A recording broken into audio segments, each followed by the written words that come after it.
Bien, buenos días. Estamos en esta sexta webinar del ciclo de webinar que desde la Asociación de Afectados de Neurofibromatosis, con la colaboración de la Fundación Proyecto Neurofibromatosis, venimos haciendo de manera mensual.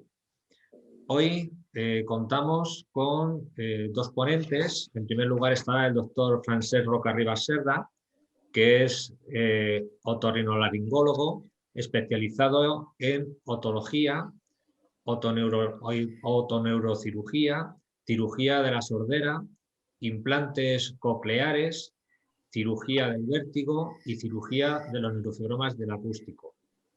Es jefe del servicio de otorrinolaringología del Hospital Germán Trias y Pujol y es el presidente de la unidad de facomatosis del Centro de Referencia CESUR del Hospital Universitario Germán Trias y Pujol. Y la ponencia lleva el título de La audición en la neurofibromatosis de tipo 2.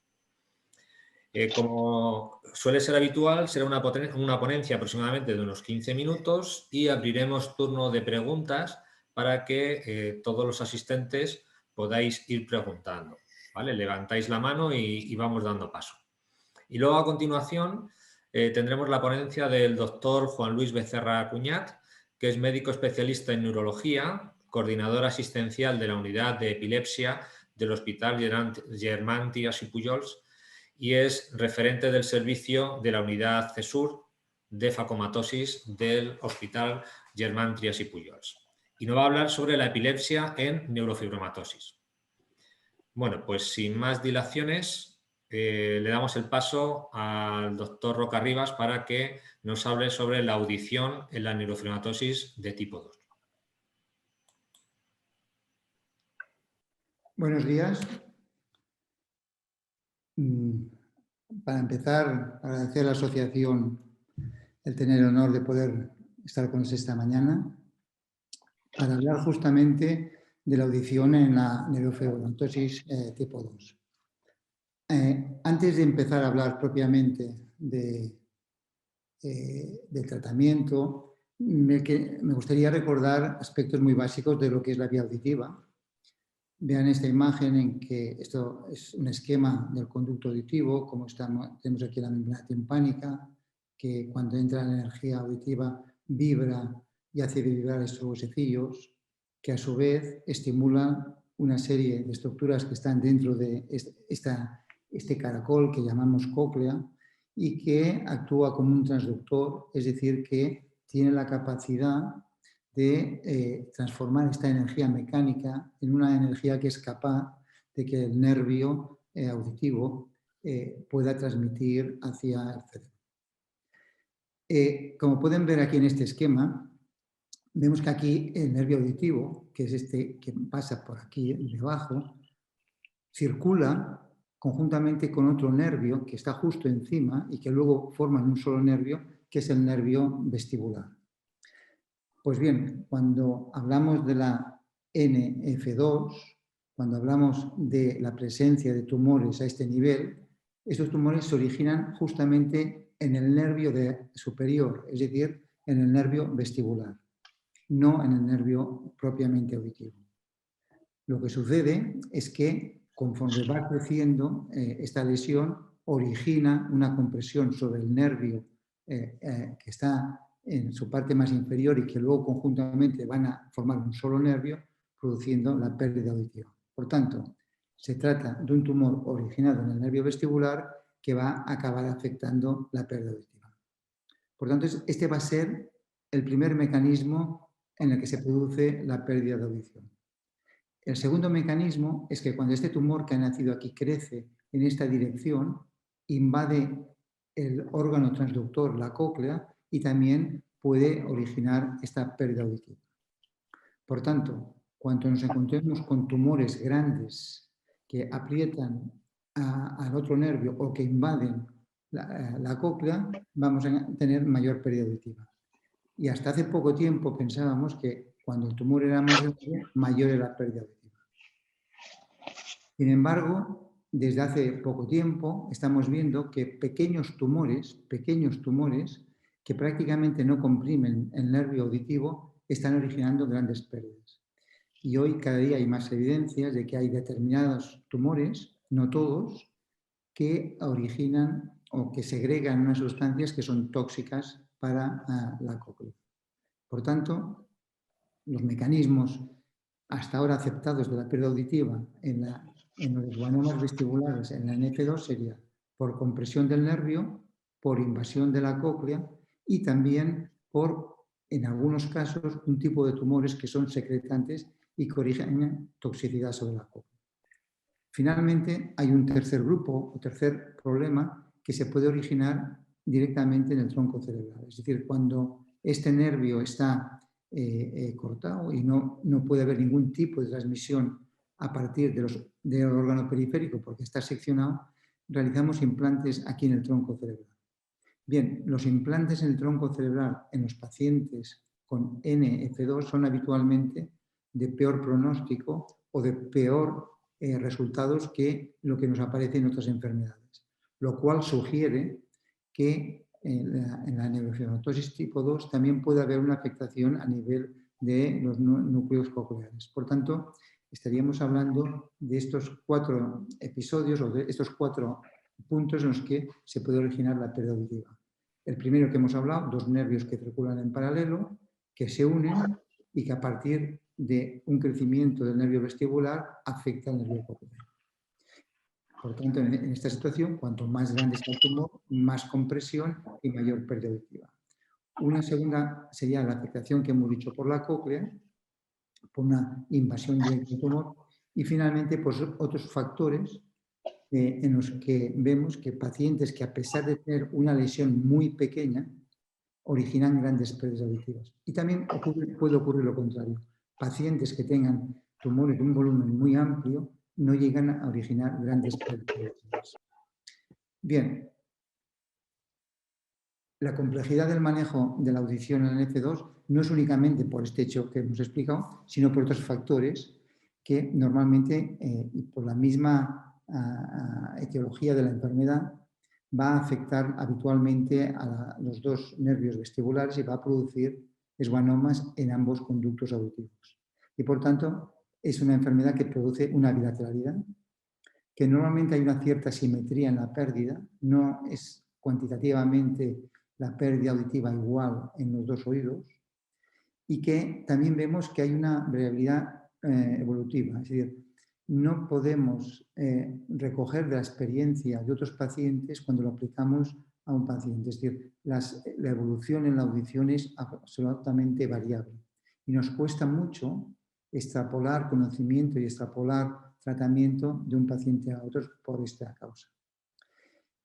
Un tercer aspecto, mejor dicho, un cuarto aspecto que también nos dificulta muchísimo el tratamiento de la audición es que podemos interferir con cierta facilidad al sistema vestibular.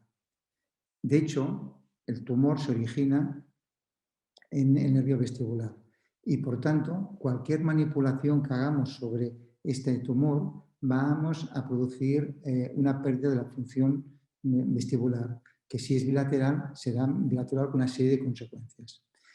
Y finalmente, podríamos decir, el aspecto más importante es que es una hipoacusia, es una sordera que nosotros denominamos sindrómica, es decir, que forma parte de un complejo, de un síndrome mucho más amplio como es la NF2, en la que existen múltiples manifestaciones clínicas y la sordera no va a ser uno más. Y por tanto, el contexto del tratamiento en la NF2 no puede olvidar nunca que las decisiones en el tratamiento de esta hipoacusia han de ser siempre consensuadas.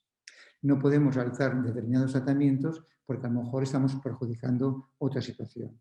No podemos realizar ciertas prácticas cuando después vamos a poder dificultar diferentes exploraciones, etc. Por tanto, nunca en nuestro centro realizamos tratamientos de la hipoacusia sin el conocimiento y sin el asesoramiento de todas las personas que estamos trabajando alrededor de la NF2. Es fundamental que antes de tomar cualquier decisión terapéutica, el neurólogo, el neurocirujano,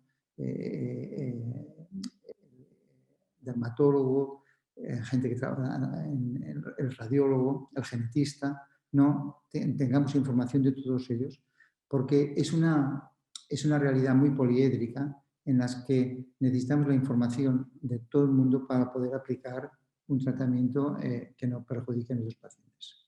Por tanto, me es muy difícil hablar de cuál es el tratamiento de la hipoacusia en la NF2, sino me es mucho más sencillo hablar de cuáles son las herramientas que tenemos para el tratamiento en la hipoacusia de la NF2.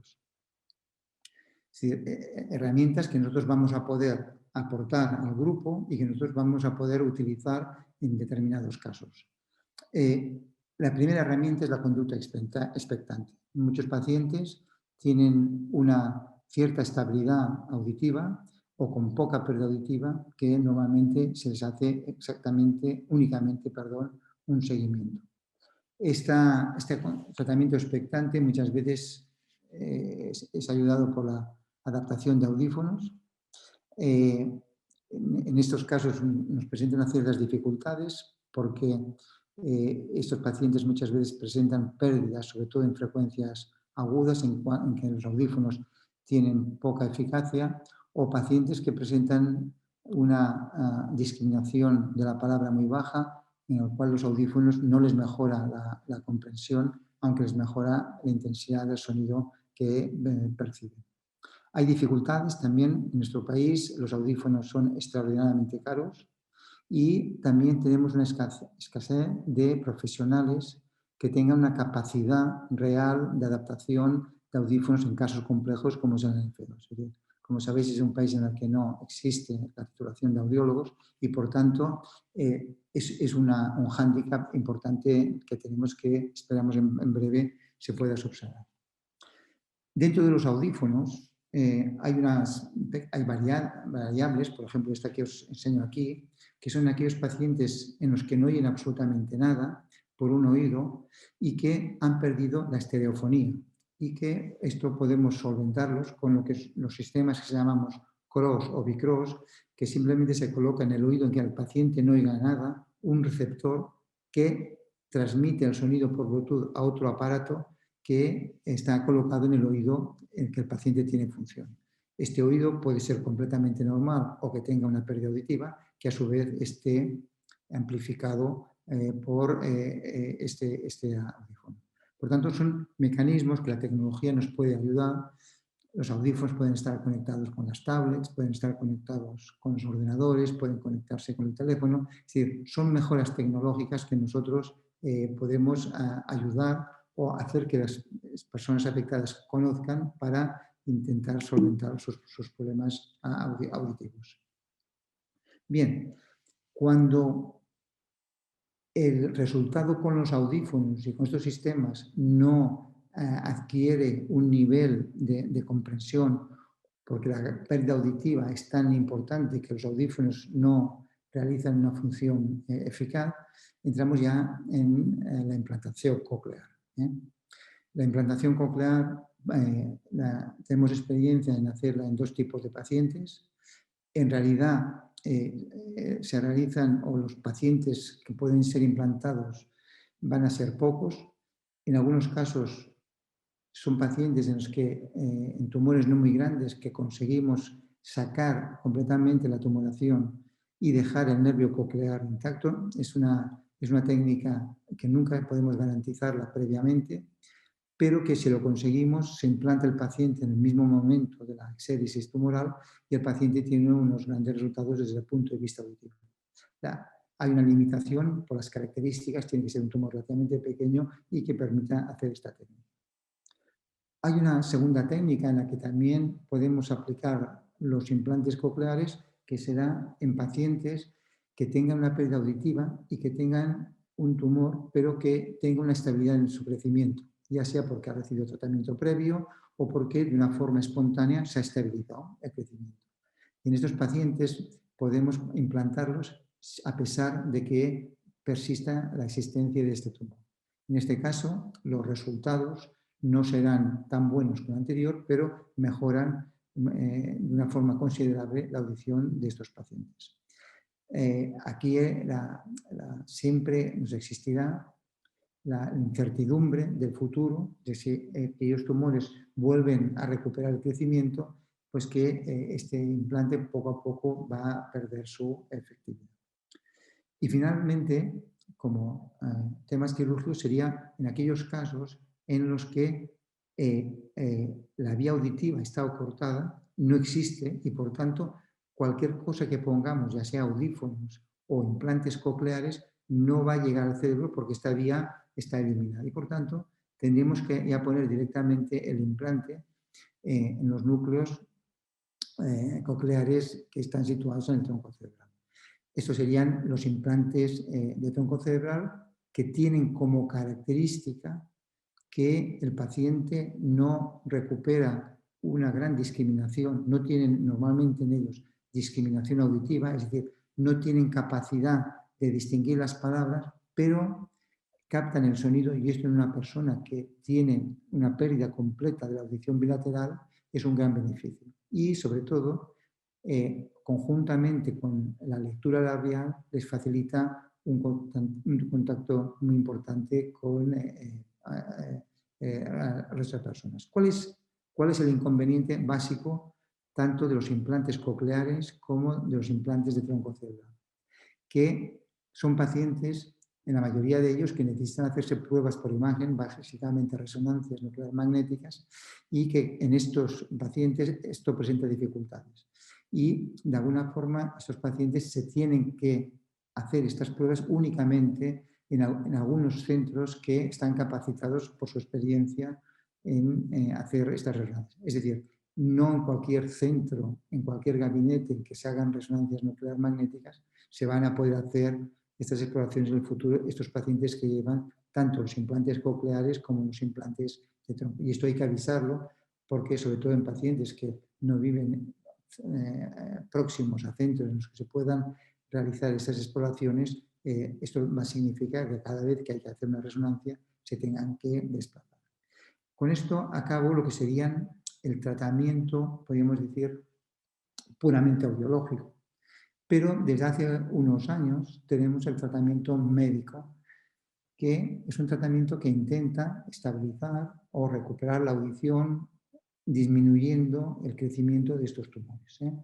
Esto recoge la experiencia que proviene de los oncólogos y que se incorporan en estos casos a nuestro grupo de facomatosis, que recogen su experiencia con los anticuerpos monoclonales para la utilización de, como tratamiento que sea diana en el esguanoma vestibular.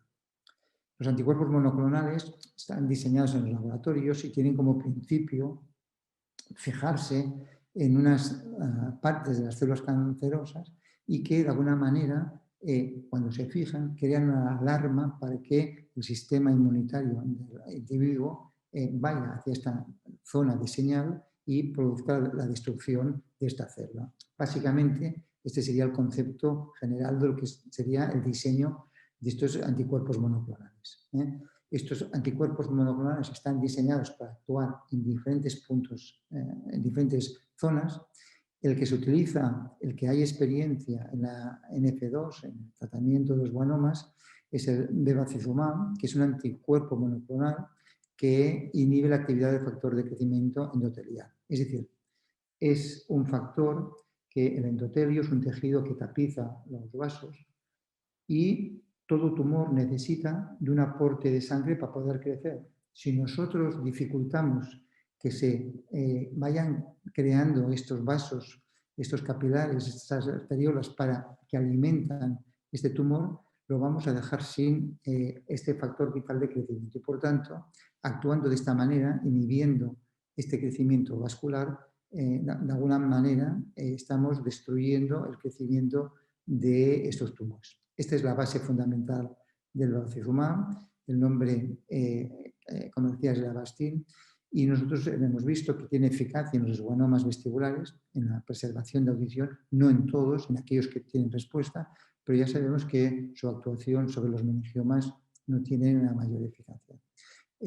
Los que llevan este tratamiento son los oncólogos que colaboran con la unidad y muchas veces también colaboramos con los oncólogos que están situados en los hospitales de referencia del paciente para ser tratados. El inconveniente es que estos tratamientos en algunas ocasiones presentan una serie de factores o de efectos no deseados que hace que se tenga que suspender el tratamiento, y hay que conocer que los resultados de ese tratamiento no van a ser definitivos, sino que una vez cesa el tratamiento, la actividad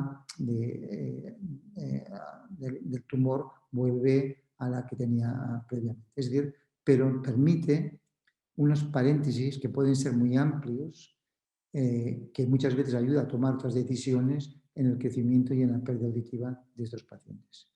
Bueno, esto era lo que yo les quería explicar de una forma muy resumida de cuáles son nuestras herramientas en la audición, en el manejo de la audición en los pacientes con NF2. Cualquier pregunta que me quieran hacer, voy a pasar para que pueda quedar grabada la pregunta. Estoy a su disposición. Muy bien, muchas gracias, Francesc. Para preguntar, simplemente activáis el micrófono, la persona que quiera lanzar la pregunta, y se va respondiendo. Mientras tanto, yo sí quería hacer una pregunta, y es, has comentado que tenemos problemas en España por el precio de los audífonos. Entiendo que en otros países o en otras zonas esos precios no son tan elevados como puede ser aquí en España. ¿Por qué se da ese caso aquí en España y en otros sitios no? Bueno, esta es una pregunta. Lo primero que hay que decir es que en España no existe el profesional de la audiología. Ese es el primer punto. Entonces, la venta, así como la venta de un producto sanitario de estas características, normalmente estaría indicado en otros aspectos por un médico, por ejemplo, si fuera un medicamento, aquí no existe. Históricamente han existido unos lobbies formados básicamente por grupos de médicos y también de empresas distribuidoras de audífonos que han conseguido que sea el único de los pocos o el único país de Europa que no existan estudios universitarios de audiología. Y, claro, esto ha repercutido en la que se ha establecido el audífono como un producto de mercado en la que únicamente se rigen por la oferta y demanda y por el control, digamos, de este mercado, ¿no? Las entidades sanitarias, o sea, lo que es la entidad pública sanitaria, no ha entrado nunca en esta situación. Y es uno de los objetivos en el futuro, yo creo, del país, de que hay que cambiar la cultura de la toxicidad, del ruido, de una serie de problemas en relación con el sonido, con las pérdidas auditivas, con los grandes problemas que hay en nuestras escuelas con los niños que tienen déficits auditivos, con los problemas de los trastornos cognitivos, la gente mayor, con personas que no llevan audífonos, etcétera, etcétera, etcétera. Es un problema muy grave. Y nosotros hemos empezado a trabajar a intentar que existiera una facultad para que exista un grado de audiología y que existan unos profesionales que con criterios puramente sanitarios intenten ordenar este sector. Sí, porque además el tema de los audífonos, yo por ejemplo vivo en la zona del sur de Madrid y siempre está relacionado con las ópticas, es decir, en la óptica también está el especialista o el experto que te ajusta o te vende el audífono si en caso de que sea necesario. Sí, porque las ópticas, durante un tiempo ha habido una plétora de ópticas y sus beneficios han bajado mucho y entraron casi todas ellas en el campo de la audiología, que era un campo que estaba menos. Pero claro, la adaptación de audífonos es complejo, muy complejo. Y entonces hay signos de esperanza también en el sentido de que con la introducción de la inteligencia artificial y de autorregulación de los audífonos mediante Internet, pues se van a establecer unos mecanismos de competencia que seguramente van a producir una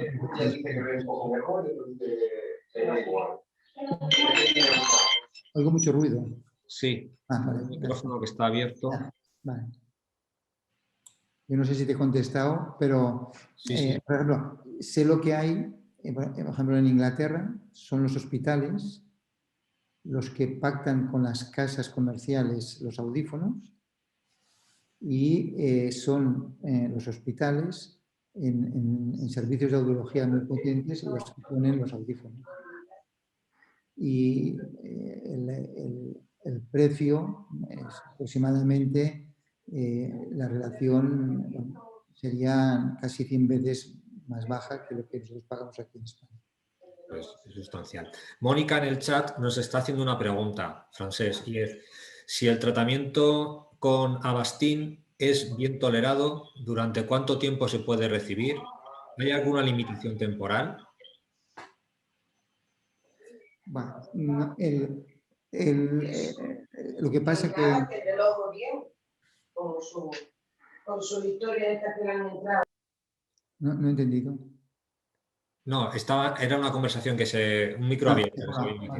No, teóricamente se puede hacer de forma continuada mientras no aparezcan problemas, pero en nuestros pacientes casi siempre a partir de un tiempo determinado hemos tenido que acortar el tratamiento por diversos motivos, ¿no?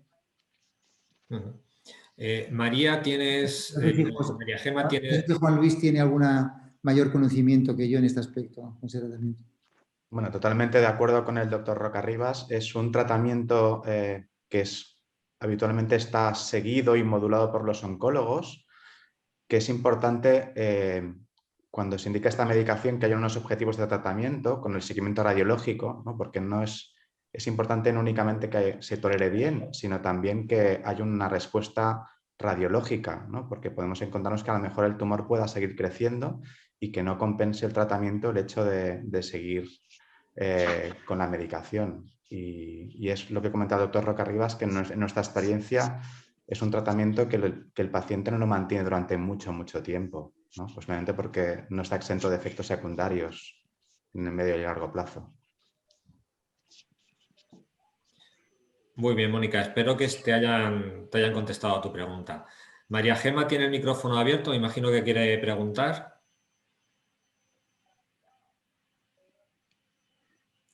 Jesús Alfonso también tiene el micrófono abierto. Sí, yo quería preguntar sobre cuál es la situación actual de los ensayos clínicos del brigatinib.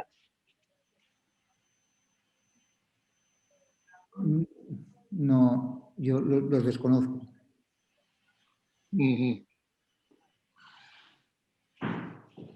Sobre es que la última revista de nuestra asociación hacía un amplio desarrollo, no la última, hace ya 7 meses, un amplio desarrollo de cómo se estaba haciendo este ensayo clínico del brigatinib para la neurofibromatosis tipo 2. Sí. Es decir, nosotros lo que utilizamos en la unidad son fármacos que estén absolutamente ya introducidos en la clínica, ¿eh? Normalmente con experiencia previa por los oncólogos, y en realidad son ellos.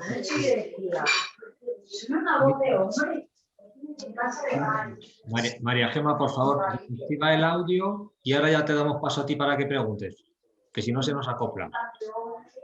Y en realidad son los oncólogos los que nos brindan la posibilidad de estos tratamientos. Y en principio, el único que tenemos experiencia es el que os hemos explicado. De todas maneras, a lo mejor el doctor Blanco puede tener más, saber más cómo va esta experiencia. Entonces, podemos trasladar la consulta al doctor Blanco y publicar la respuesta que nos dé. Sin duda, que Blanco va a tener mayor conocimiento que yo. Luisa, Hola, buenos días, Francés. Buenos días. He llegado un poquito tarde a la exposición y no sé si a lo mejor lo que voy a preguntar ya lo había comentado. Respecto al tratamiento, es que hubo una serie de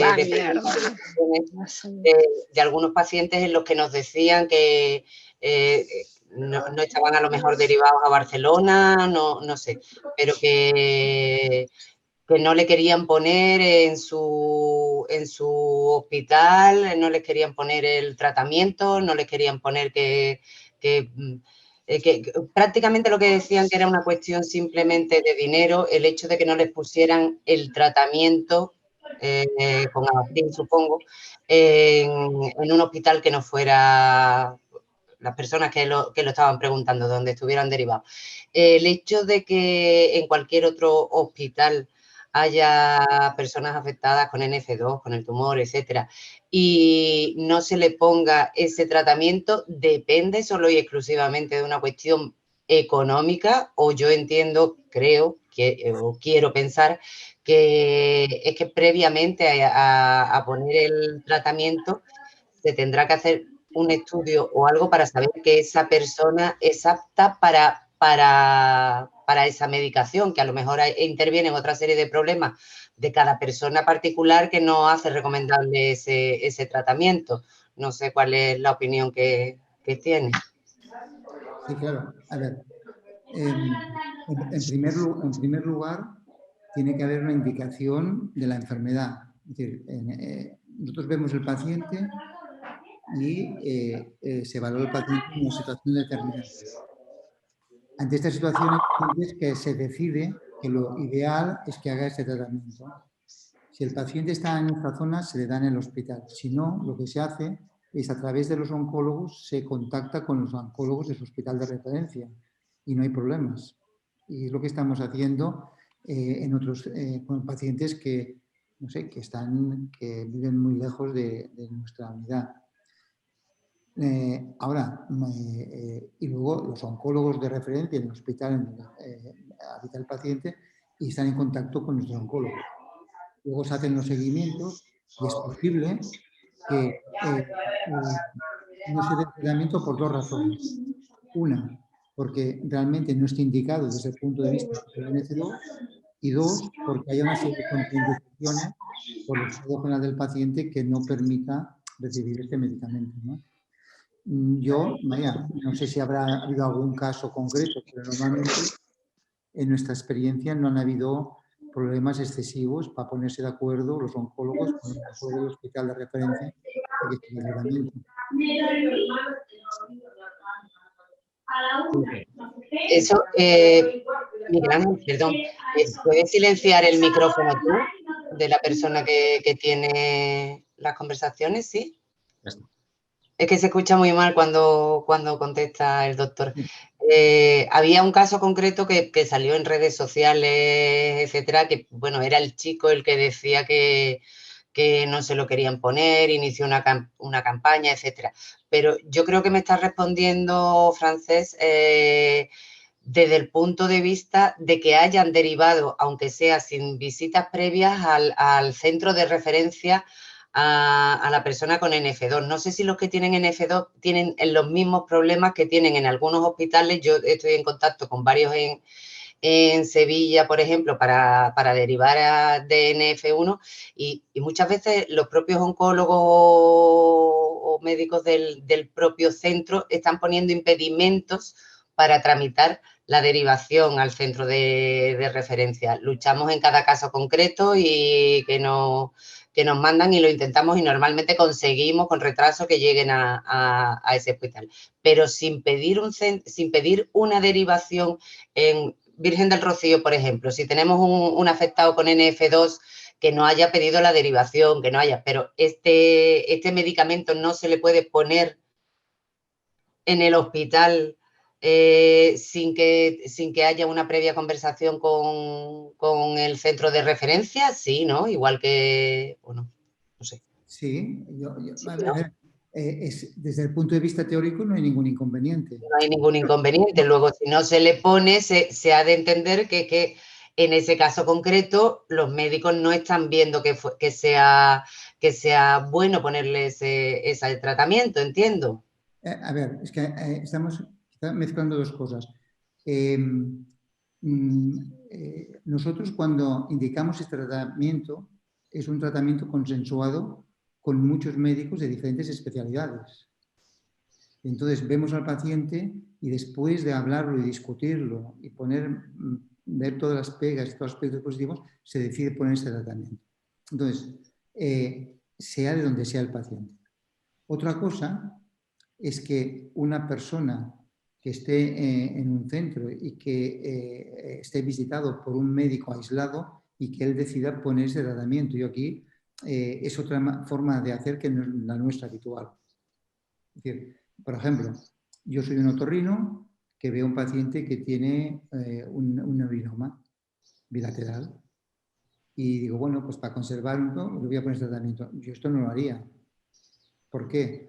Porque hay otros matices de la enfermedad que yo necesito conocer y que yo no puedo conocerlo porque no tengo la capacidad de conocimiento ni de neurología ni de mil cosas. Y por tanto necesitamos... Entonces, otra cosa es que, y es lo que nosotros aconsejamos, es que se nos haga a la unidad una consulta que no hace falta ver al paciente directamente, pero con la tecnología actual y nosotros podemos ayudar a aconsejarlo. Entonces, bueno, porque normalmente los médicos tendemos a hacer aquello que sabemos hacer, pero no aquello que el paciente muchas veces necesita. Entonces necesitamos de otros médicos que nos expliquen más cosas. Entonces yo soy un otorrino, soy un neurocirujano, voy a tratar al paciente quirúrgicamente, pero va a haber un neurólogo, va a haber un oftalmólogo, otro que me oye, vigila porque, por tanto, yo no veo, no hay ningún problema. Lo que sí que hay un cierto desconocimiento de que existe una unidad de fagomatosis o y que se puede consultar. Y sobre todo que nosotros no tenemos un ánimo, no está en nuestra mentalidad quedarnos con el paciente. Si nosotros nuestro papel es tratar, pero también servir de ayuda a otros compañeros de profesión para ayudarles y poner a su alcance nuestra experiencia. Es decir, seguramente es absurdo que un paciente de Sevilla se venga a visitar a Barcelona. ¿Por qué? Porque lo mismo que vamos a hacer nosotros lo van a hacer allá. Pero sí que si nosotros tenemos más información y estos médicos que lo están llevando en Sevilla les podemos aportar nuestra información. Pero claro, una persona que haya ido a un médico que le haya dicho, bueno, por otra parte, el monoclonal no es un medicamento que se está utilizando en oncología, como tratamiento desde hace un cierto tiempo sin ningún problema. En la mayoría de centros que hay una unidad de oncología. Vale, muchísimas gracias. Muy bien. En el chat, María Gema ha puesto esta pregunta. ¿Se puede poner implante coclear cuando hay un tumor necrosado por radioterapia? Sí. Lo que pasa es que los resultados van a ser... si es un paciente que no ha sido intervenido, por tanto, que el nervio coclear está intacto, si el tumor, después de dar radioterapia, está estabilizado y no crece, y han pasado más de 2 años, no hay contraindicación para poner un implante coclear. María Gema, espero que se haya respondido tu pregunta. No sé si hay alguna pregunta más y si no, damos paso a la segunda ponencia. A mí ha habido una cosa que espero que tecnológicamente esté solucionado, pero tener audífonos Bluetooth que te puedas ir conectando a diferentes dispositivos según vas andando por la calle o por un centro comercial puede ser una locura. Me imagino que la seguridad de conexión sobre todo estará más que estudiada. Sí, sí, sí. Bueno, esto no se aplica únicamente a esto, sino se aplican en hipoacusias, no en F2, sí, eso están... Vaya, yo no soy un experto, pero que sé que únicamente tienes que hacer una aceptación previa de la señal, ¿no? Y únicamente te entra en el sistema aquello que tú puedas, aquello que tú necesites, ¿no? Bueno, pero existen audífonos que, bueno, hasta te avisan de la alarma de tu casa, te avisan, bueno, hay una parte de los audífonos actuales que está ampliada con la conectividad, con lo que entendemos nosotros conectividad. Y esto también en algunos aspectos es la justificación para encarecer los precios, porque nosotros en realidad lo que nos está interesando es aquella parte del audífono que es intrínseca al mismo, que es la recuperación auditiva.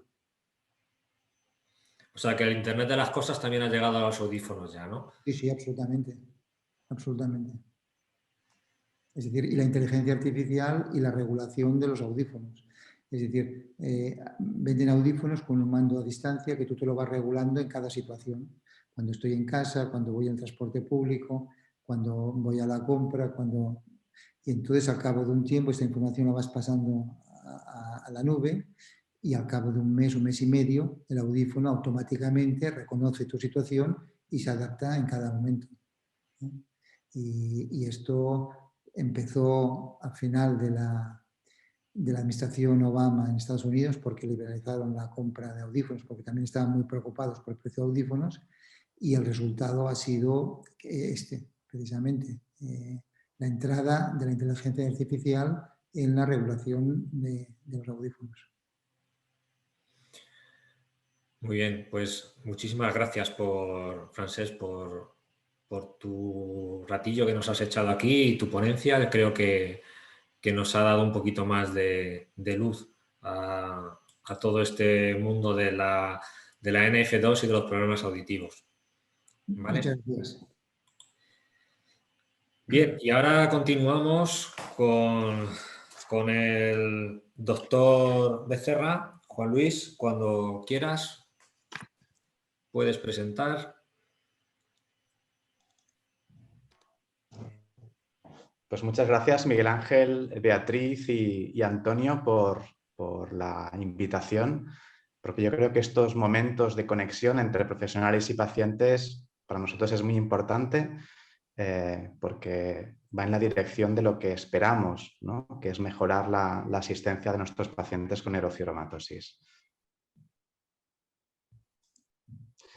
Nosotros trabajamos en el centro Germán Trias i Pujol, que está en Badalona, está arriba de una montaña, o sea que para llegar allí el acceso no siempre es fácil, pero tenemos unas pistas maravillosas con una parte de montaña y una parte de mar, y estamos ubicados en la segunda planta, en esta unidad donde tenemos las consultas, y como comentaba el doctor Rocarribas, cuando hacemos las visitas de nuestros pacientes las hacemos de forma multidisciplinaria.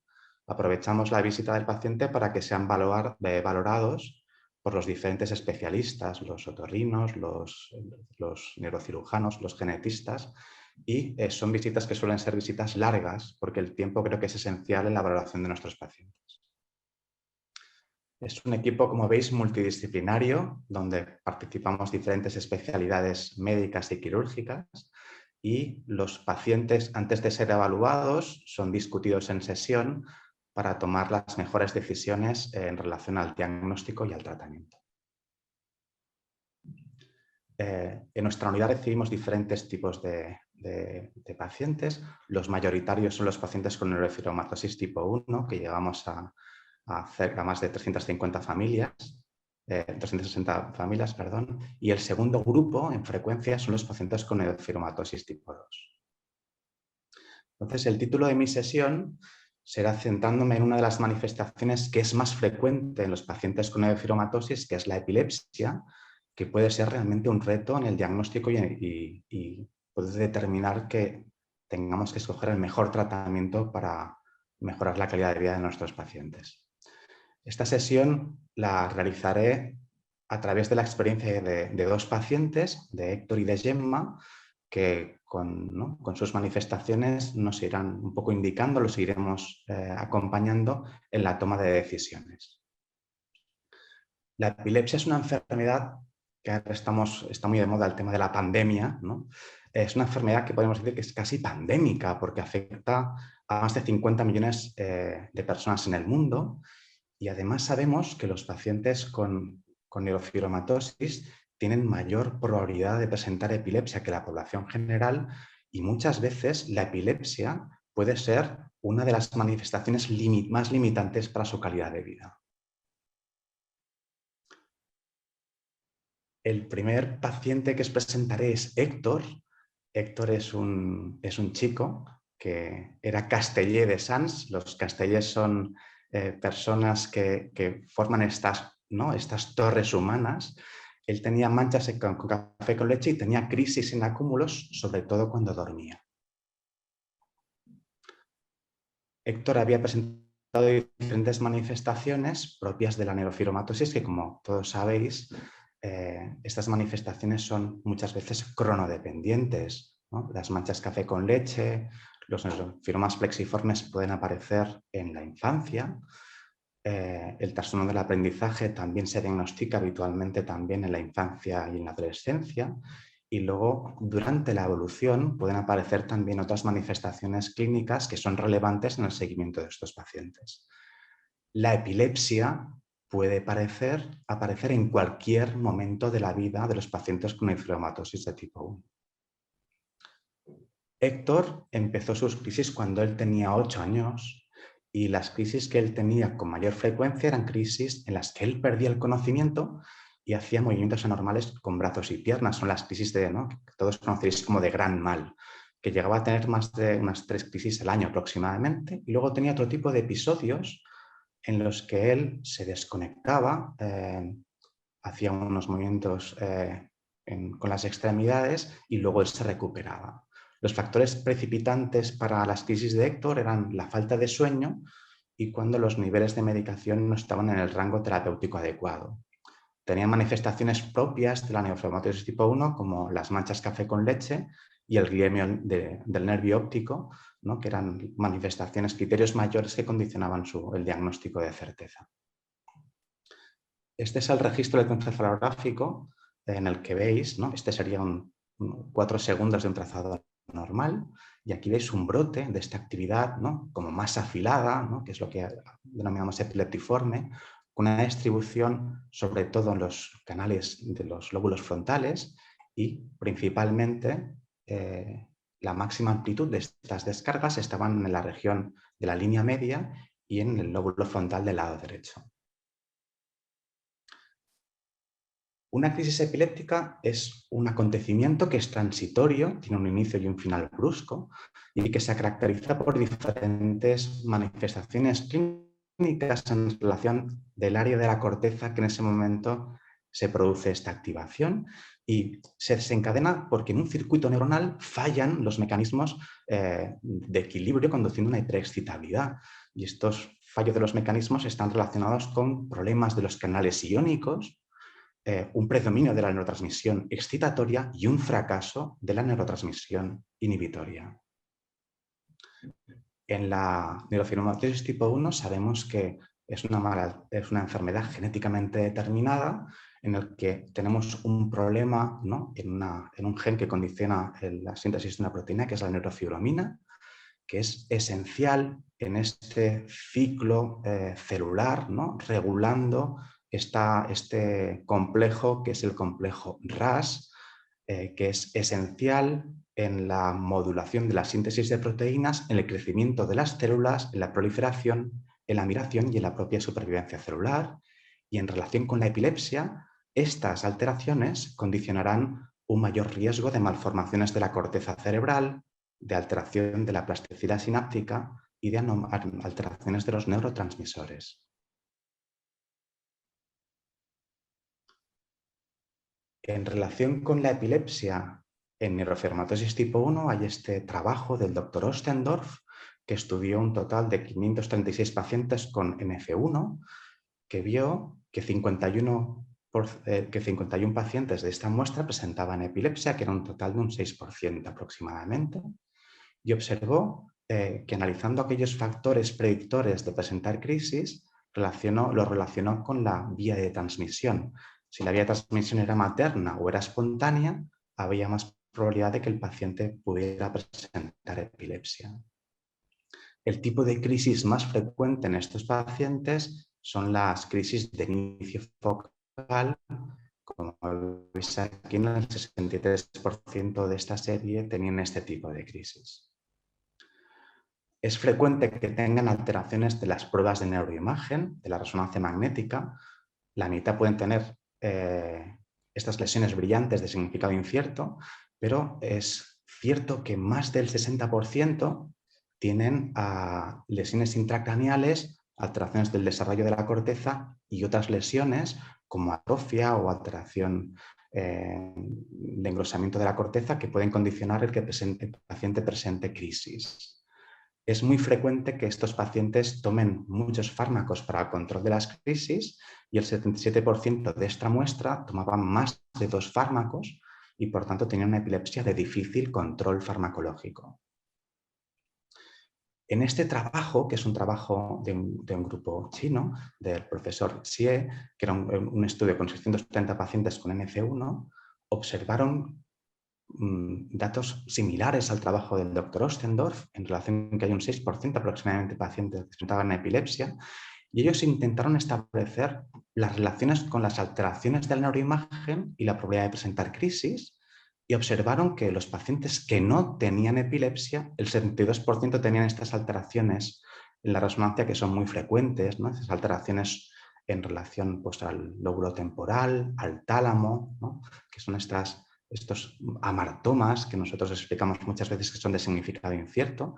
Y en este grupo de pacientes con epilepsia también el 70% tenían estas alteraciones, por lo que vieron que no habían diferencias entre los dos grupos. En cambio, cuando se analizaban los pacientes con epilepsia en relación con la presencia de otras lesiones intracraneales, por ejemplo, observaron que los pacientes con tumores intracraneales, el 36% tenían epilepsia y en cambio los pacientes que no tenían tumores intracraneales, solo un 12% tenían epilepsia. Por tanto, los autores concluyeron que si bien las alteraciones tipo nubo no se relacionaban con un mayor riesgo de tener epilepsia, la presencia de lesiones intracraneales sí que condicionaban un mayor riesgo de presentar epilepsia.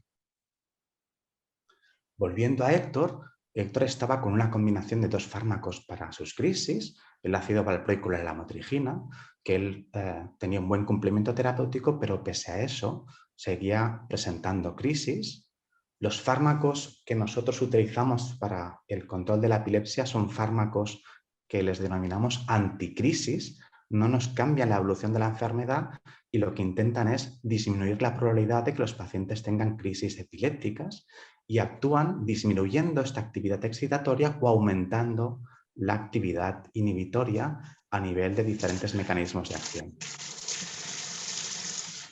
Aquí observamos, ¿no? Como tenemos una neurona, tenemos esta influencia excitatoria, la influencia inhibitoria a nivel de diferentes canales y tenemos como los diferentes fármacos antiepilépticos pueden actuar a diferentes niveles modulando esta influencia excitatoria o inhibitoria, como los canales de sodio, que disminuyen la excitabilidad neuronal, los bloqueantes de canales de calcio, que también disminuyen esta excitabilidad, o fármacos que modulan la actividad del neurotransmisor glutamato, o otros medicamentos que actúan sobre el estado GABAérgico, ¿no? Que sería la influencia inhibitoria que si la modulamos podemos intentar condicionar que esta neurona tenga menos probabilidades para despolarizarse de forma anómala, produciendo este potencial de acción repetitivo.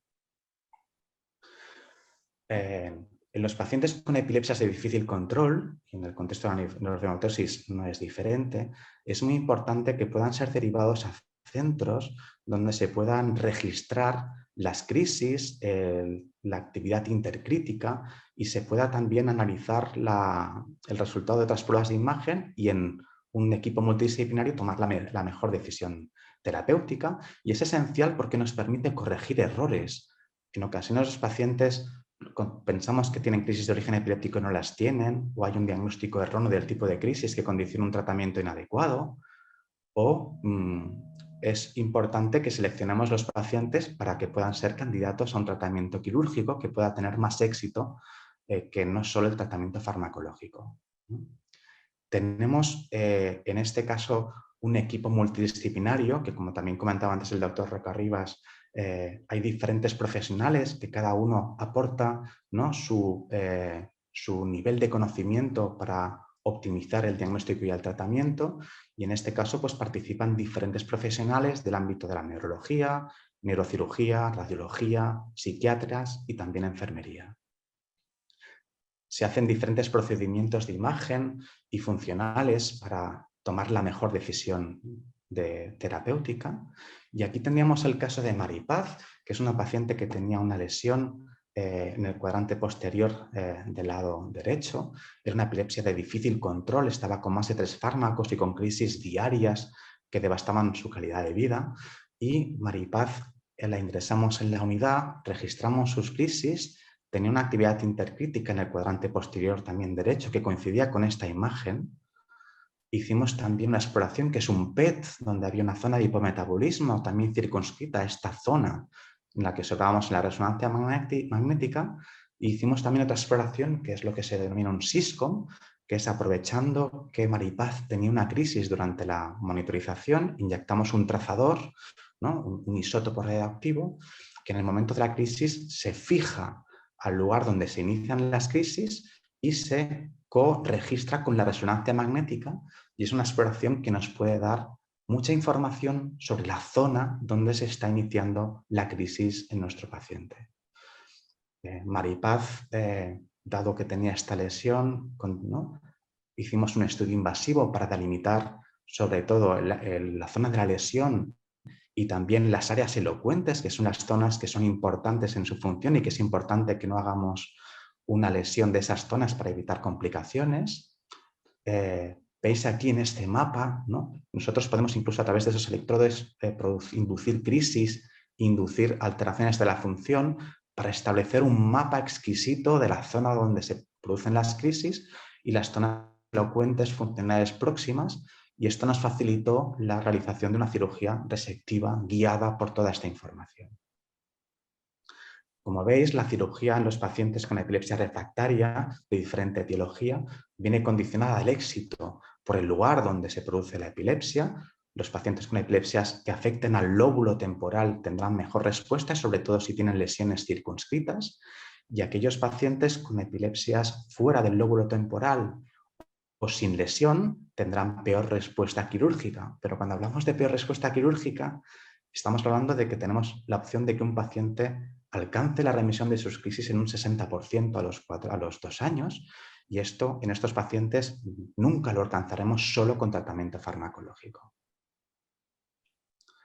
En el caso de Héctor, que es el paciente más comentado al principio, como tenía estas crisis recurrentes, valoramos la probabilidad de añadir un tercer medicamento de acuerdo a un mecanismo de acción novedoso, que es el perampanel, que es un fármaco que sabemos que en pacientes con epilepsias focales la probabilidad de que sea un respondedor es una probabilidad alta, y la probabilidad de que podamos liberarlo de las crisis tónico-crónicas, que eran las crisis que más afectaban a Héctor en los estudios, está alrededor del 30%, y por eso decimos este tratamiento farmacológico que actúa sobre los receptores AMPA postsinápticos que están difundidos de forma ubicua por toda la corteza cerebral y que son esenciales en la sincronización y la propagación de las crisis, facilitando esta generación tónico-crónica secundaria.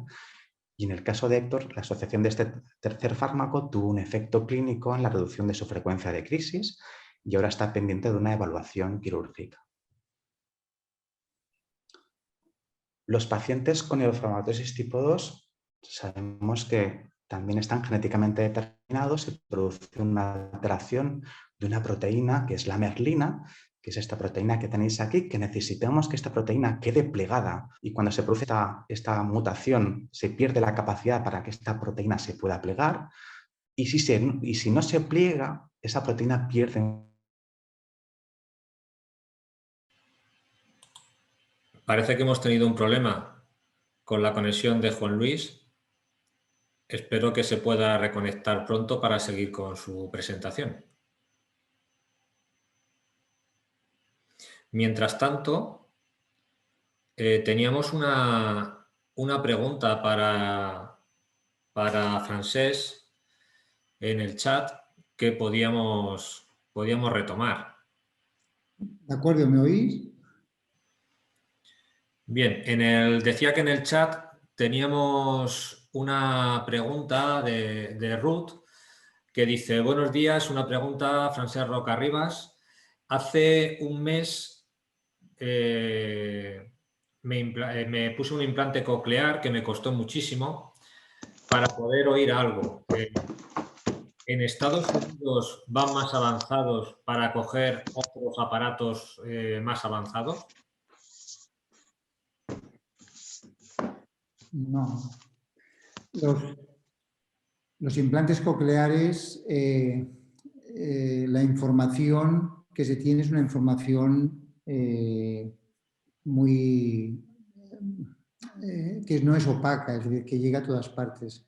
Básicamente hay 3 o 4 casas comerciales que son los líderes y la distribución de los implantes cocleares se hace a nivel mundial. De hecho, por algunas limitaciones que en algún momento la FDA presentó en los implantes cocleares, el liderazgo de los implantes estaba más situado en Europa. Pero vaya, podemos hablar que no hay diferencias entre los países del tercer mundo a un lado y otro del Atlántico. Bien, Ruth, no sé si se te ha respondido a tu pregunta, espero que sí. En esta diapositiva os presentaba que la respuesta del tratamiento quirúrgico viene determinado por el lugar donde se producen las crisis y sabemos que cuando se origina en el lóbulo temporal y la lesión es circunscrita tendremos mejor respuesta del tratamiento quirúrgico y en cambio cuando la zona epileptógena esté fuera del lóbulo temporal y la lesión no sea circunscrita o no exista lesión, tendremos peor respuesta quirúrgica. Pero aun teniendo peor respuesta quirúrgica, como veis aquí, por ejemplo, los pacientes que tengan una zona epileptógena fuera del lóbulo temporal sin lesión, tendremos unas probabilidades de alcanzar la remisión de las crisis entre el 35%, por ejemplo, si es del lóbulo frontal, que será mucho mayor o superior al hecho de alcanzar la remisión solo con tratamiento farmacológico, que lo conseguimos en menos de un 5% de pacientes al año. Volviendo a Héctor, que era el paciente, ¿no?, que nos ha acompañado en la presentación, él estaba con estos 2 fármacos, con el Depaquina y con la lamotrigina, no había un buen control de sus crisis y por eso decidimos asociar un tercer fármaco. Que el fármaco que decidimos asociar fue el perampanel, que es un fármaco que actúa a nivel de un mecanismo de acción novedoso, que son los receptores AMPA. Sabemos que es un fármaco que en los ensayos clínicos tuvo buen resultado en el control de las crisis y sabemos que el 30% de los pacientes de estos ensayos alcanzaron la remisión total de las crisis tónico-clónicas generalizadas, que por otro lado en el caso de Héctor eran las crisis que tenían mayores limitaciones en su día a día, porque son por otro lado las crisis que facilitan el hecho de tener accidentes, caídas con un impacto en el día a día. Este medicamento, que es el perampanel, actúa modulando estos receptores AMPA que están localizados de forma ubicua por toda la corteza cerebral y que son esenciales en la sincronización y en la propagación de estas crisis generalizadas tónico-clónicas. Por tanto, si con esta medicación podemos modular la activación de estos receptores, pues esto podría explicarnos el por qué tienen ese efecto característico en el control de las crisis con evolución bilateral tónico-clónica. A Héctor esta medicación le fue muy bien, se redujeron la frecuencia de sus crisis y en la actualidad está pendiente de una reevaluación quirúrgica. Los pacientes con nefromatosis tipo 2 sabemos que tienen una alteración genética que determina una afectación de una proteína que se llama la merlina, que sabemos que para que esta proteína cumpla su función tiene que estar plegada y justamente cuando se produce esta mutación se pierde esta capacidad de pliegue de esta proteína, que es esencial en la formación o la composición de la citoarquitectura de la membrana celular y sobre todo de las células de Schwann, pero también es muy importante en la regulación del ciclo celular y por tanto por esa razón son pacientes que tendrán mayor riesgo de presentar lesiones tipo tumor. A nivel neurológico, las manifestaciones más frecuentes son este schwannoma vestibular bilateral y otras lesiones intracraneales como los meningiomas. Pueden presentar también lesiones oftalmológicas y también presentar lesiones cutáneas. Incluso sabemos que cuando estas lesiones cutáneas características aparecen de forma precoz, pueden ser un marcador de la evolución clínica de la enfermedad. En relación con los pacientes con neurofibromatosis tipo 2 y epilepsia, tenemos esta serie del Dr. Evans que expresa un poco la clínica o la semiología neurológica que tienen los pacientes con NF2, ¿no? Tenemos la sordera como una de las manifestaciones más frecuentes, también la debilidad muscular, y vemos que en esta serie el 8% de los pacientes tenían epilepsia, siendo en este caso pues, una manifestación clínica extraordinariamente relevante. En esta serie del Dr. Drouet observamos que la probabilidad en las diferentes series de tener epilepsia oscila entre el 8 y el 4 y el 2%, y posiblemente esta diferencia entre las diferentes series está relacionada con que en la serie del Dr. Evans hay una mayor proporción de pacientes con lesiones intracraneales, que sabemos que son los factores que determinan la mayor probabilidad de tener crisis de origen epiléptico. Y os presentaré el segundo caso, que es el caso de Gemma, que era una paciente con una epilepsia focal de muy difícil control en el contexto de esta extraña lesión que veis aquí en la imagen. Cuando nosotros la conocimos, Gemma tenía 20 años. Las crisis habían empezado cuando ella era muy pequeñita, había tenido convulsiones febriles a los 18 meses. Luego, a los 5 o 6 años, tenía unos episodios como de ausencia, pero que en ese momento no se relacionaron con posibles crisis y por tanto no se inició medicación, hasta que tuvo una crisis con desconexión del medio más prolongada y con una alteración del lenguaje posterior, que esto es lo que condicionó el inicio del tratamiento farmacológico. Ella también había presentado, igual que Héctor, crisis con evolución bilateral tónico-clónica y que iba teniendo crisis frecuentes a lo largo del año. A Gemma se le había realizado un estudio electroencefalográfico ambulatorio con esta actividad irritativa en la región temporal izquierda. Veíamos esta imagen que era de difícil categorización y que incluso determinó que se tuviera que hacer una arteriografía para valorar si esa imagen podía ser una malformación arteriovenosa. Había probado fármacos en combinación sin control de sus crisis y por tanto era una paciente que, como hemos comentado con anterioridad, cumplía criterios de epilepsia fármaco-resistente. Este es el intercrítico que tenía Gemma cuando la ingresamos en la unidad, ¿no? Que tenía esta actividad, ¿no? Sobre todo en este cuadrante posterior del lado izquierdo, y la mayor parte de esta actividad intercrítica estaba en este cuadrante posterior y en esta región más frontobasal temporal anterior del lado izquierdo. Y aquí os quería poner una crisis de Gemma. Ella está en la unidad de monitorización. Estaban con el móvil, hay una interrupción de la actividad. Le preguntan a estas B, se gira a la enfermera que le hace la exploración y veis, ¿no?, que hace estos movimientos con la boca. No contesta a lo que la enfermera, a lo que Sandra le pregunta. Y veis que va haciendo estos movimientos también con la mano derecha, ¿no?, como estos automatismos. Y aquí le enseñan un objeto, pero no le salen las palabras, que son las crisis que Gemma nos explicaba, que se desconectaba y que luego no podía hablar.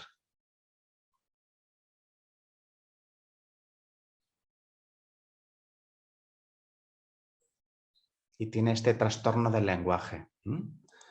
Durante la monitorización también tuvo alguna crisis con una evolución bilateral tónico-clónica. Cuando ella tuvo la crisis, cuando empieza, se ve esta actividad también en esta región temporal izquierda que evoluciona y aparecen posteriormente estos automatismos orales que condicionan este artefacto muscular que veis en la pantalla.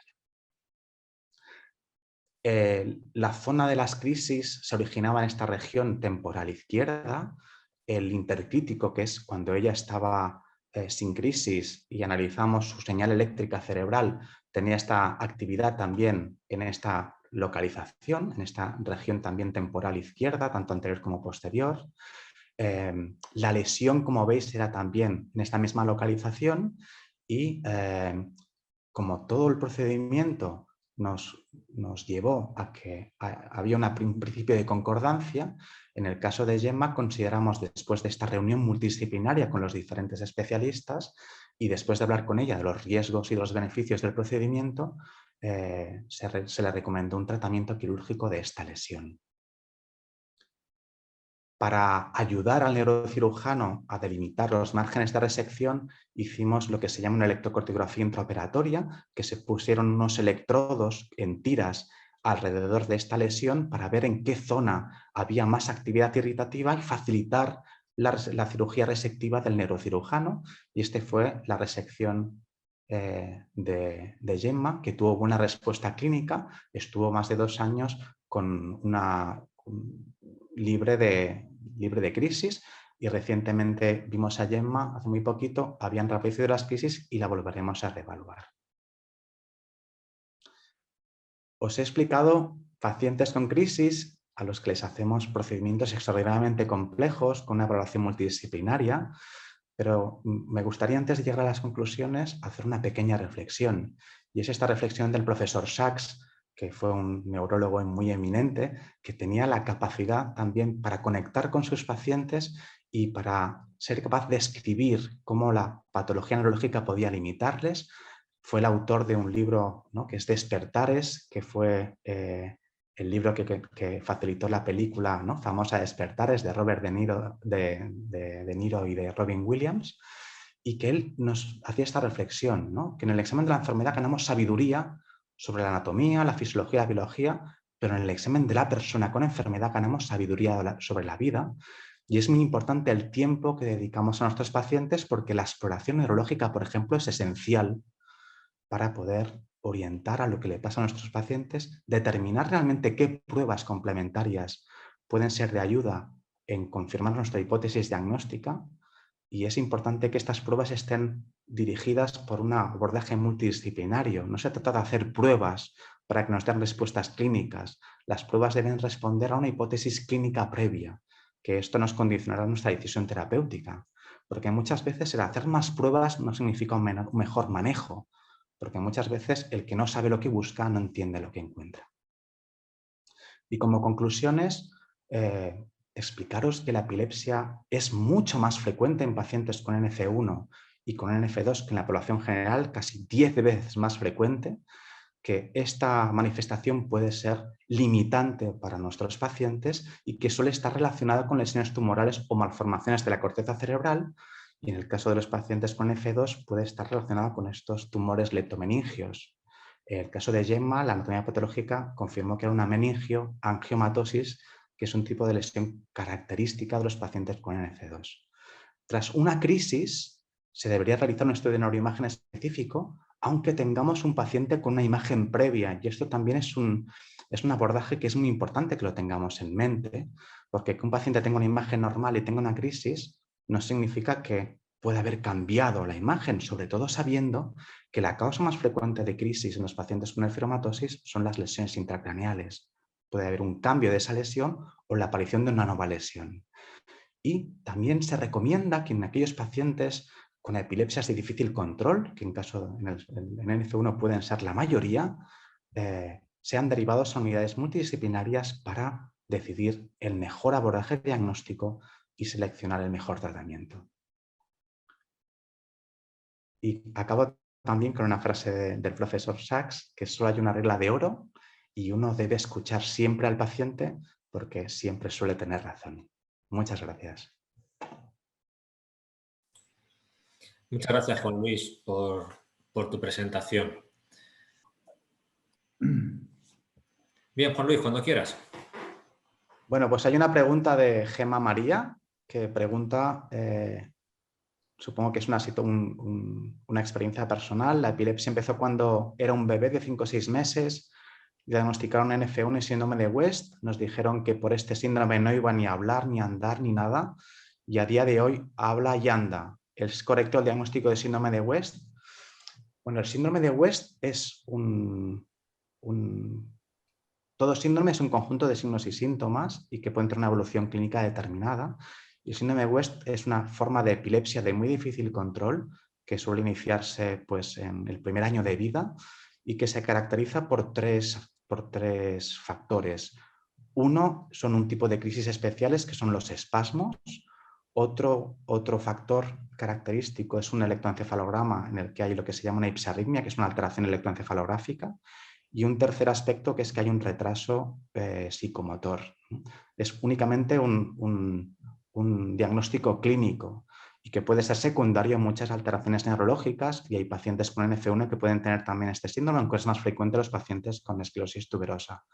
Posiblemente en el momento del diagnóstico, en el bebé podría cumplir los criterios clínicos, pero la evolución puede ser diferente. Hay pacientes con síndrome de West que tienen una cefalopatía epiléptica muy grave y que no caminan, y hay otros pacientes que tienen este diagnóstico y que la evolución clínica puede ser más favorable, aunque la epilepsia suele ser de difícil control y pueden tener una movilidad o una autonomía importante. Por tanto, el hecho de que la evolución clínica haya sido más favorable no determina que el diagnóstico inicial hubiera sido correcto. Gemma, no sé si he contestado a tu pregunta.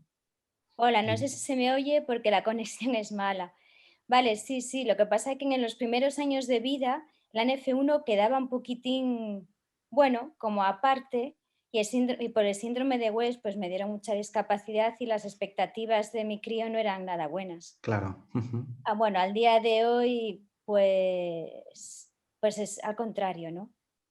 Y de hecho, bueno, vamos al Sant Joan de Déu y a mi hijo lo acaban de operar de epilepsia, lo operaron el día 19, con lo cual la epilepsia sigue ahí, es un gran problema, pero vamos, le preguntaba porque ya le digo, durante los primeros años de vida íbamos con la etiqueta de síndrome de West y todos los médicos, bueno, se asustaban un poco menos, hasta que llegamos a manos de Héctor Salvador, que ahí cambió un poco todo.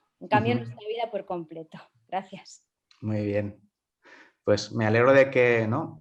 Es importante lo que os comentaba en la presentación, que estas epilepsias de difícil control puedan ser derivadas a unidades especializadas, y en este caso Sant Joan de Déu es una unidad de referencia para epilepsia de alta complejidad pediátrica, y el hecho de que se haya podido realizar un abordaje quirúrgico posiblemente pueda estar en relación a que el niño pueda tener una alteración del desarrollo cortical, que es más frecuente también en pacientes con NF1 y que también puede condicionar una epilepsia de difícil control, que cuando se manifiesta en edad de lactante puede tener estas manifestaciones clínicas que tú me comentabas. O sea que espero que os vaya muy bien.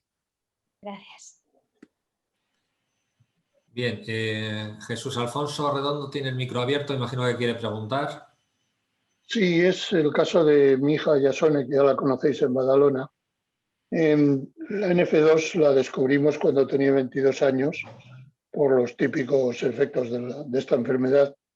Le quitamos 3 o 4 neurinomas del cerebro y es a partir de ese momento en que empezó a tener episodios epilépticos que con un control de Tegretol pues parece que no se han vuelto a ocurrir.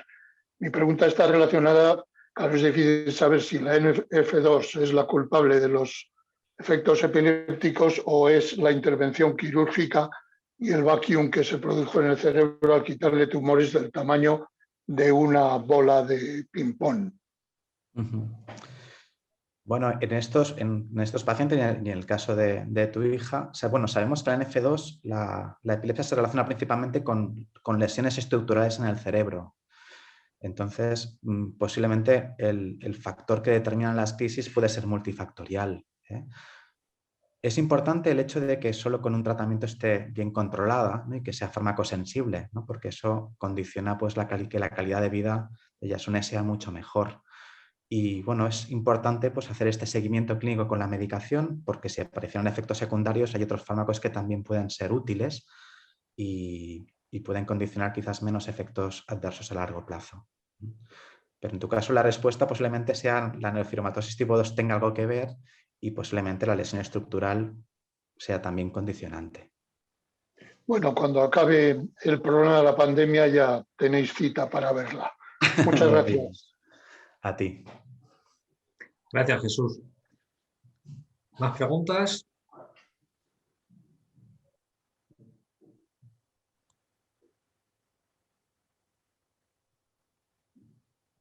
A mí me ha llamado la atención del vídeo que nos has puesto, porque parece que los ataques epilépticos siempre los relacionamos con convulsiones constantes y pérdida de conciencia y vemos que hay ataques epilépticos que no tienen nada que ver con eso.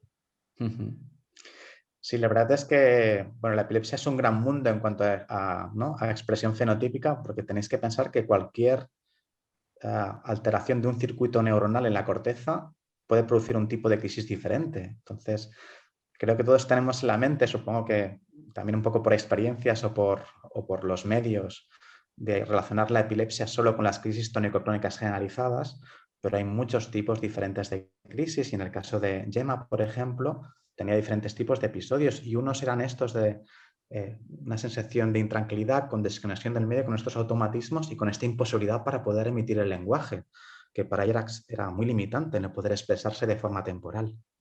Sí, sí. Y también se podría dar como lo que solemos llamar tics nerviosos y que no se pueda controlar lo que estás pensando, soltarlo directamente por la boca, como que el filtro no funciona y hablas cosas que estás pensando sin poderlo controlar. Claro, hay fenómenos paroxísticos que se caracterizan por un inicio y una finalización que puede ser más o menos brusco, pero no todos estos fenómenos son de origen epiléptico. Pueden haber tics, como tú comentas, motores, con dificultad para expresar el habla, que sea un fenómeno que se llama hipercinético y que pueda estar en relación con otros síndromes, como el síndrome de la Tourette, por ejemplo, que hay estos tics motores con dificultad a veces para expresar el lenguaje, incluso a veces con una expresión de un habla inapropiada. O sea que, a veces es un reto, como os comentaba en el título, diagnóstico, los pacientes que tienen estos fenómenos que vienen y van de origen neurológico, porque en una parte pueden ser de origen epiléptico, pero en otra parte pueden ser de otro origen. Y a veces el diagnóstico puede ser esencial en la selección del mejor tratamiento. Nosotros, por ejemplo, tenemos la experiencia en nuestra unidad de pacientes derivados con la sospecha de una epilepsia muy refractaria con más de 3 fármacos y que al monitorizarlos el diagnóstico de certeza no era epilepsia, era otro tipo de problemas, como por ejemplo un síncope de origen cardiogénico o lo que se llaman crisis psicógenas no epilépticas o trastornos del sueño, pero que el diagnóstico erróneo condicionó que esos pacientes durante muchos años estuvieran con muchos fármacos antiepilépticos, con efectos secundarios y sin respuesta clínica. Por tanto, sí que es muy importante ante esta sospecha clínica tener un adecuado abordaje diagnóstico, un estudio, ¿no?, en el que participen diferentes profesionales para llegar al diagnóstico de certeza y al mejor tratamiento. Muy bien, muchas gracias, Juan Luis. ¿Alguna pregunta más?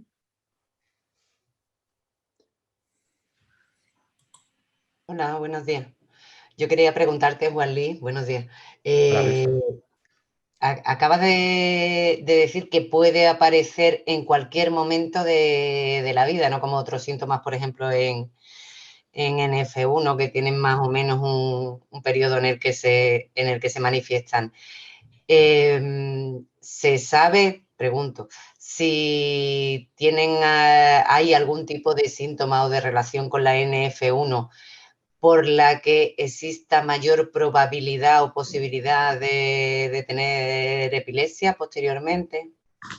¿O no?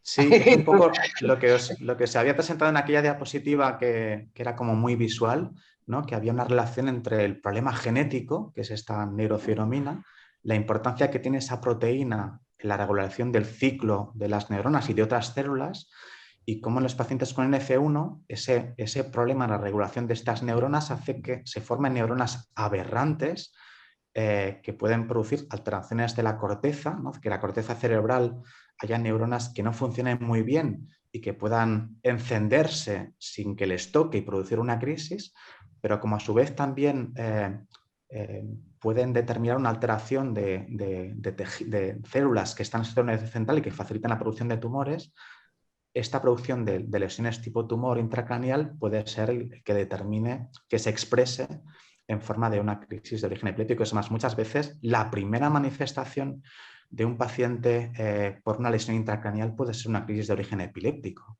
Y en los pacientes con NF1 es también un poco la reflexión que aunque tenga una prueba de imagen en el último año a lo mejor normal, si aparece una crisis nueva de epilepsia, sería recomendable el repetir la prueba de imagen como si, por ejemplo, el paciente explicara una clínica nueva en forma de una cefalea con signos de alarma, ¿no? Porque muchas veces la epilepsia o las crisis pueden ser un marcador de que ha habido algún cambio a nivel neurológico, a nivel del cerebro, y pueden ser clave para que hagamos un diagnóstico rápido de qué es lo que está pasando en ese cerebro, sobre todo para determinar el mejor tratamiento.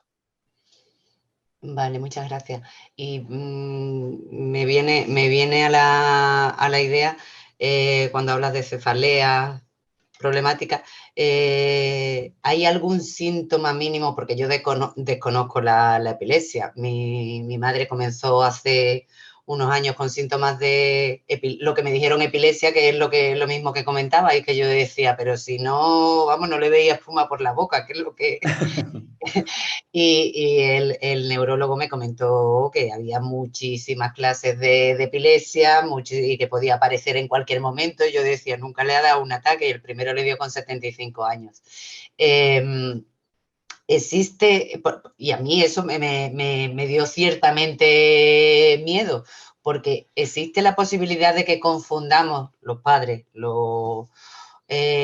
algo o que no demos importancia a algo y que resulte ser una epilepsia, o si va el niño a tener epilepsia lo vamos a ver, porque los dolores de cabeza, desde luego, por ejemplo, en Rubén son constantes. No se tiene que tapar la cabeza, pero es constante, dolor de cabeza constante desde hace unos años. Tiene 17 ahora, también entra dentro de la normalidad, por lo visto. Niños con neurofibromatosis, adolescentes, no sé cuántos, no tiene problemas de sueño en principio, pero puede haber algo de estos síntomas nuevos que aparecen y que sea una epilepsia leve, algo, el mínimo de alarma, ¿cuál sería para estar atentos? Bueno, yo pienso que vosotros conocéis muy bien a vuestros hijos o familiares con la enfermedad y sois muchas veces el motor de nuestro conocimiento. Entonces, es lo que comentábamos, que no todas las crisis son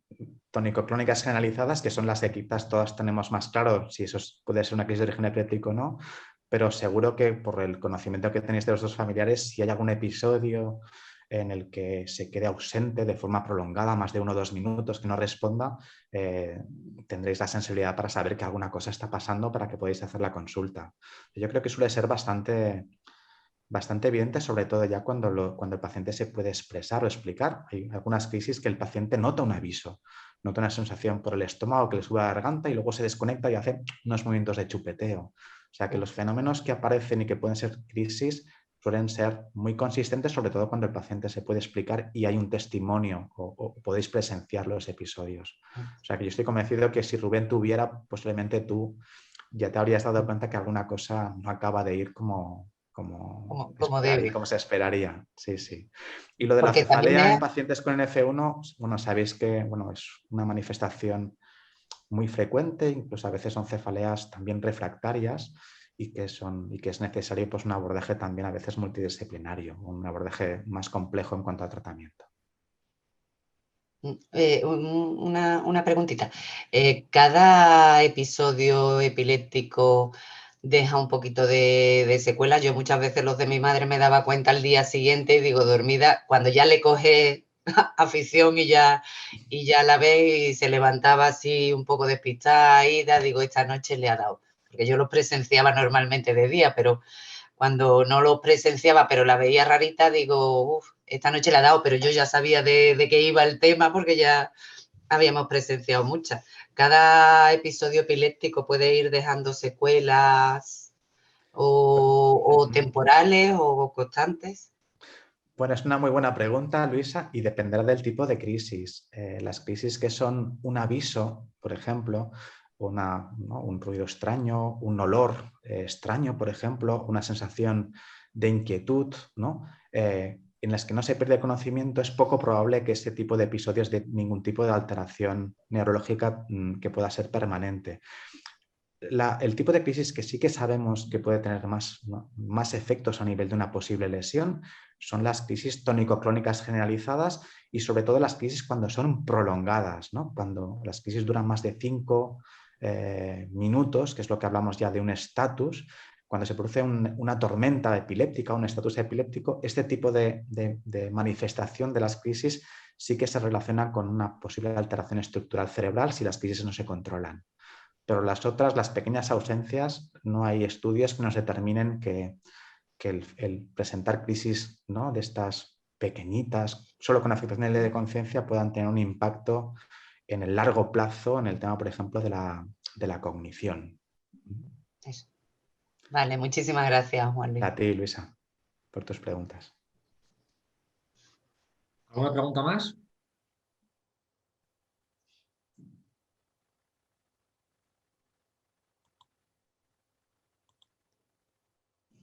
Bien, pues vamos a ir despidiendo ya esta webinar.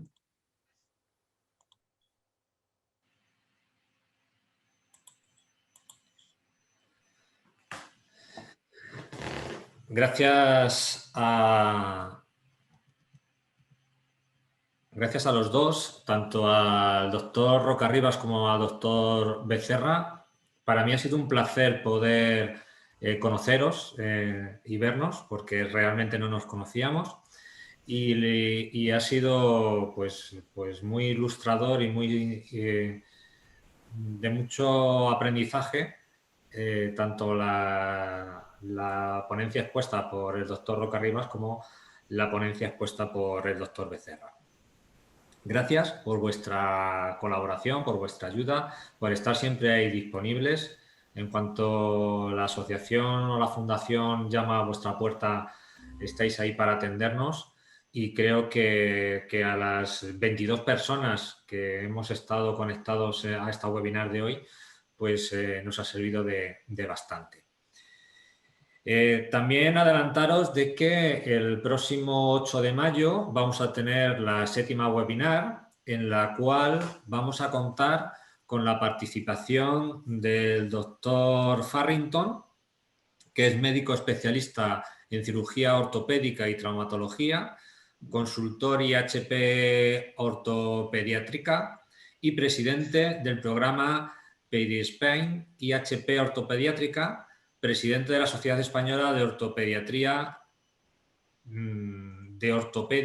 Pediátrica. Y nos va a hablar sobre la escoliosis y neurofibromatosis de tipo 1. Esperando lo peor, deseando lo mejor. Y luego a continuación tendremos al doctor Soldado, que es director de la Unidad de Cirugía de Extremidad Superior y Microcirugía Pediátrica en el Hospital Vall d'Hebron y es el jefe de servicio de traumatología y cirugía ortopediátrica en el Hospital HM. Y nos va a hablar sobre el trasplante vascularizado de periostio en pseudoartrosis congénita y tratamiento del pie plano en pseudoartrosis congénita de tibia. ¿Vale? Por lo tanto, ya os emplazo a que el 8 de mayo a las 10 de la mañana pues asistáis a esta webinar. Gracias a todos por participar. Recordar que hacemos estas webinars pensando en los afectados y en sus familiares para intentar ir conociendo entre todos un poquito más de esta enfermedad, de la neurofibromatosis, y agradecer siempre a la Fundación Proyecto Neurofibromatosis por la colaboración y por la ayuda que nos ofrece a la hora de poder llevar a cabo esta actividad. No os entretenemos más. Muchísimas gracias por este ratito de la mañana del sábado que nos habéis dedicado y que paséis un buen fin de semana. Muchas gracias. Muchas gracias. Muchísimas gracias a los dos.